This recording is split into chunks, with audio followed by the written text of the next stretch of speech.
Hello, আসসালামু আলাইকুম বন্ধুরা। তো আজকে আমি ভর্তা করব।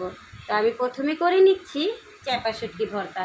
চাপা শুটকিটাকে আমি একটু খুব ভালো করে ধুয়ে ভেজে নিয়েছি, আর সাথে দিয়ে দিচ্ছি শুকনো মরিচ কালা, আর দিয়ে দিচ্ছি পেঁয়াজ ভাজা, আর দিয়ে দিচ্ছি রসুন ভাজা।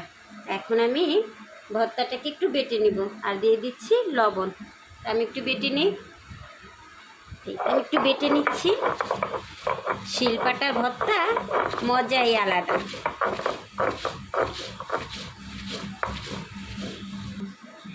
রসুনটাকে আমি শুটকির সাথে বেটে মিশ করে নিব, আর আমি একটু আস্তে আস্তে রাখবো। তো আমি একটু ভালো করে বেটে নিচ্ছি, কাঁটাগুলো যেন বাটা হয়ে যায়।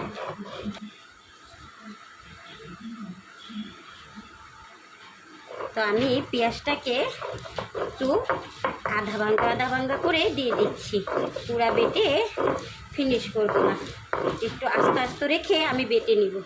শুটকি মাছটা আমার বাটা শেষ। এখন আমি পেঁয়াজটাকে একটু আস্তে আস্তে করে বেটে শুটকি মাছের সাথে মিলিয়ে নিচ্ছি। এই তো আমি একটু মিলিয়ে নিলাম। এই তো শুটকি ভর্তাটা আমার শেষ।